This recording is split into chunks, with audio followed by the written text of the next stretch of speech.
తెలంగాణలో కాంగ్రెస్ పార్టీ అధికారంలోకి వచ్చి సరిగ్గా నేటికి నెల రోజులు పూర్తయింది. కాంగ్రెస్ పార్టీ ప్రజాపాలన దరఖాస్తులకు అనూహ్య స్పందన వచ్చింది. 6 గ్యారంటీ స్కీమ్లలో తెలంగాణలో కాంగ్రెస్ అధికారంలోకి వచ్చింది. అయితే ప్రభుత్వం ఏర్పడిన 2 రోజుల్లోనే మహాలక్ష్మి పథకాన్ని ప్రవేశపెట్టింది. అదేవిధంగా ఆరోగ్యశ్రీ కింద 10 లక్షల రూపాయల వరకు పెంపు చేస్తున్నట్టు ప్రకటించింది. ఇదిలా ఉంటే తెలంగాణ కేబినెట్ భేటీ ముహూర్తం ఫిక్స్ అయింది. సీఎం రేవంత్ రెడ్డి అధ్యక్షతన సచివాలయంలో మంత్రిమండలి సోమవారం సమావేశం కానుంది. రాష్ట్రంలో కాంగ్రెస్ ప్రభుత్వం ఏర్పడి నెల రోజులు పూర్తి కావడం, 6 గ్యారంటీలలో 2 గ్యారంటీల అమలుపై ఈ భేటీలో ప్రధాన అజెండాగా చర్చించనున్నారు. వీటితో పాటు మరికొన్ని అంశాలు ఈ మంత్రిమండలి సమావేశంలో చర్చకు వచ్చే అవకాశం ఉన్నట్లు తెలుస్తోంది.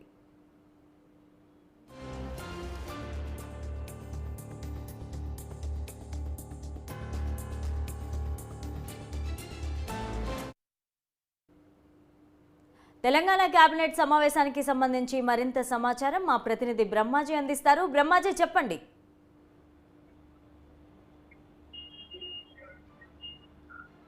కళ్యాణి, ఏదైతే ఈ రోజు తెలంగాణ కేబినెట్ సమావేశం మొదలు జరుగుతుందని నిన్న చెప్తున్నప్పటికీ కూడా తర్వాత దీన్ని ఏదైతే ప్రజాపాలనకు సంబంధించి సమీక్ష సమావేశం మార్చారు. నిన్న కేబినెట్ సమావేశం జరుగుతుంది అని చెప్పి అనుకున్నారు. కానీ కేబినెట్ సమావేశం ఈ రోజు జరగడం లేదు. ప్రజాపాలనకు సంబంధించి ఇప్పుడు కొత్త ప్రభుత్వం ఏర్పడినంత నెల రోజులైంది. సో ఈ నెల రోజులకు సంబంధించినటువంటి డెవలప్మెంట్స్ కావచ్చు, రివ్యూలు కావచ్చు, ఏదైతే 6 గ్యారెంటీల అమలుకు సంబంధించినటువంటి అంశాలు ఏవైతున్నాయో అన్నింటినీ ఈ రోజు సీఎం రేవంత్ రెడ్డి సమీక్ష సమావేశం నిర్వహించబోతున్నారు.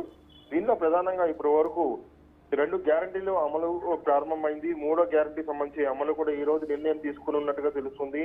ఇక మిగతా 3 గ్యారెంటీల అమలుకు సంబంధించి త్వరలో నిర్ణయం తీసుకునే అవకాశం ఉంటుంది. దీన్ని త్వరలో కేబినెట్ సమావేశం నిర్వహించి తద్వారా ఈ యొక్క 6 గ్యారెంటీల అమలుకు నిర్ణయం తీసుకోబోతున్నారు. అదే సందర్భంగా ఈ రోజు ప్రజాపాలనకు సంబంధించి వెబ్సైట్ కూడా సీఎం రేవంత్ రెడ్డి ప్రారంభించబోతున్నారు.